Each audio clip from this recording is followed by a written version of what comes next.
1991 economic reforms. These are also popularly called as LPG reforms or liberalization, privatization and globalization reforms. The problem is very few of us actually know about what it meant to liberalize, privatize and globalize Indian economy.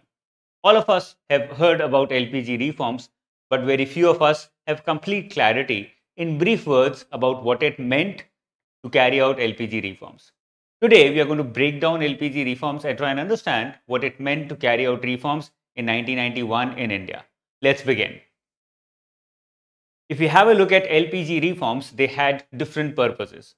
While liberalization was focused on giving a direction to the reforms, privatization was the path of the reform, whereas globalization was the goal, the ultimate end of the reforms. Now, what do I mean when I say direction, path, and goal? Goal is the end where you want to achieve. What did you want to achieve? Integration with the global economy. What was the path of that integration? Reform. What was the path of that integration? Encourage the private sector. If you encourage the private sector, only then could you increase competition in the economy, and only then could you integrate with the global economy. But at the same time, to privatize, you needed to change certain things. And those changes was the direction of the reforms, and they were called as liberalization. So liberalization is equal to changes. Privatization is equal to the reforms, which included disinvestment, etc., etc. And globalization meant integration with the global economy. If we have to create a list to try and understand what it meant to liberalize, to privatize, or to globalize, this is a list that can explain it more clearly. Liberalization meant industrial licensing, export-import policy changes, technology upgradation policies, fiscal and financial policy, foreign exchange and investment policy. So anything related to the government laws or the policies came under liberalization, because only by changing these policies could you encourage the private sector and incentivize privatization in the economy. It's as simple as that. Privatization meant disinvestment and autonomy to PSUs, which automatically encouraged the private sector to enter the manufacturing, enter the agriculture, enter the service sector, and then to start producing and to start becoming a part of the economy. And globalization meant certain reforms, which included exchange rate reforms, import liberalization, foreign investment, and foreign technology. We will be talking about all of these one by one very, very shortly. If we have to summarize LPG reforms in 3 different words, then it's so easy. Liberalization meant policy changes. Privatization meant government stepping back to allow the private sector to enter. And globalization meant 2 things: reforms and integration with the global economy. Let's first start with liberalization and understand what all was done under liberalization in 1991. Number 1, industrial licensing requirements were removed. Industrial licensing meant that any sector, any company, any individual who wanted to create a startup, who wanted to start a new industry, had to first go to the government and get a license for the same. After a license was achieved, after a license was garnered from the government, only then could one start a new enterprise. That was industrial licensing requirement. This was removed. Why? Because it was resulting in red tapeism, which meant that it would take years and years to get one license to start an enterprise, which automatically demotivated the private sector to even enter or to even begin to start something new. This was a policy change which resulted in easy for the private sector to grow. That at the end result was that it became very easy for the private sector to now grow. Second, easier import-export rules. Now, this was a policy change which was focused on allowing everyone to import whatever they wanted to import and to export whatever they could export to the global economy. This made it easy to import goods and services and easy to export to the entire world, which automatically resulted in more production in the Indian domestic economy. Openness to foreign technology. This policy change resulted in a lot of import of foreign technology, which included computers and various other technologies, which ultimately resulted in modernization of Indian manufacturing, of Indian service sector, everything related to Indian economy was modernized instantly. Number 4, fiscal and financial policy. Now, there were major changes in fiscal and financial policy in the form of new acts and new policies related to how the government earned revenue and how the government spent this money. FRBM reforms, which was an act passed, tax policy, which meant lesser taxes now for the people, on the people. Autonomous institutions like RBI, SEBI, IRDI were now given more powers and became more active in creating an institutional base which would free the government of controlling everything. Number 4, forex and foreign investment policy. FDI and FII policy changes were made, which resulted in a lot of investment coming into India and a lot of investment going out of India as well and investing in the other parts of the world.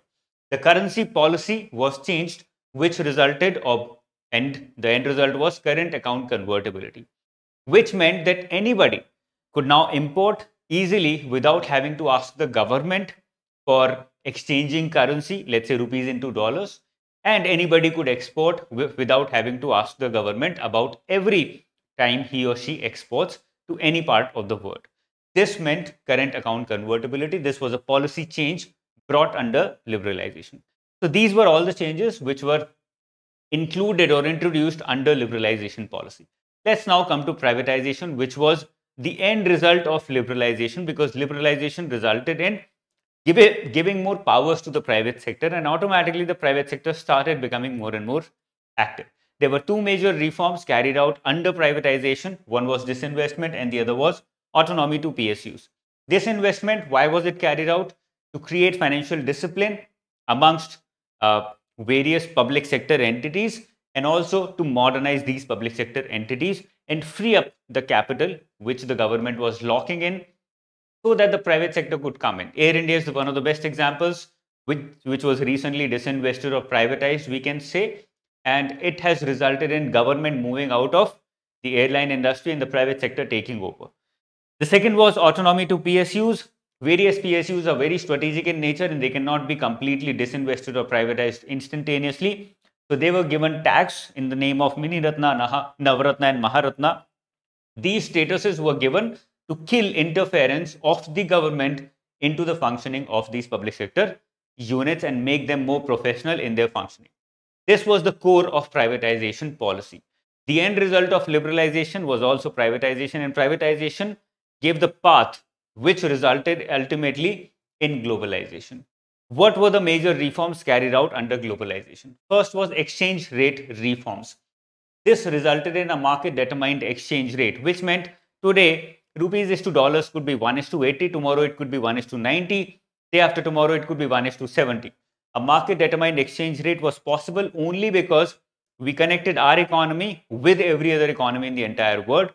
That came under globalization. So integration of the economies resulted in globalization. Second, import liberalization. This was a reform which was targeted at removing barriers on imports, and the end result was integration of Indian economy with the global economy.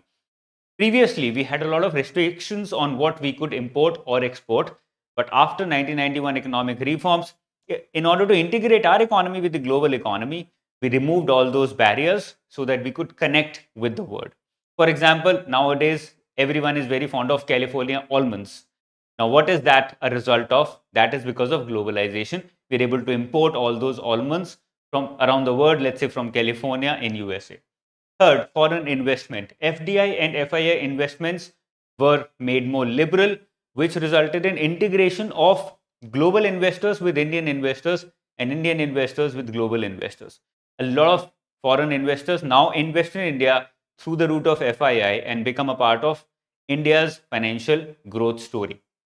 Finally, foreign technology, state-of-the-art tech could be imported into India, could be brought into India, which ultimately resulted in integration of Indian technology with the global economy. Before 1991, we were importing old technologies, but now we get state-of-the-art latest technology from around the world, because ultimately we're able to use that technology to export various goods and services to the entire world as well.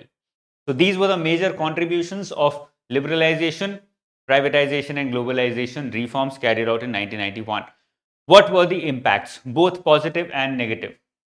Number one, it resulted in integration of Indian economy with global economy. Number two, greater competition at home because foreign companies finally came to India and Indian companies also went outside and also started competing with each other domestically as well. Number three, diversification. We were able to eat only Jammu almonds before 1991, but now we have almonds coming from Turkey, from California, from various countries around the world as well. More diversification.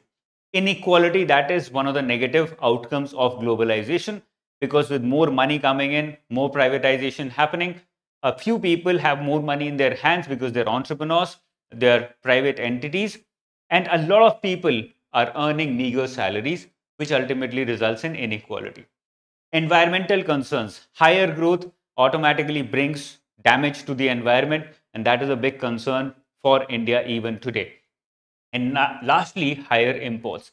Our imports have ballooned over these years, especially after 1991, just because now there is current account convertibility and majority of the imports are free of any kind of government restrictions, trade, tariff as well as non-tariff barriers. These are the major positive as well as negative impacts of LPG reforms.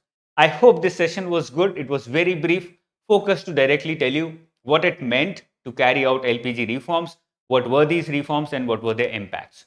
If you want to keep watching such videos on economy and finance, where I try to break down these very complex topics and concepts into simple terms so that every layman can understand it, do not forget to subscribe to the channel. All the best. Take care. Bye-bye. Jai Hind.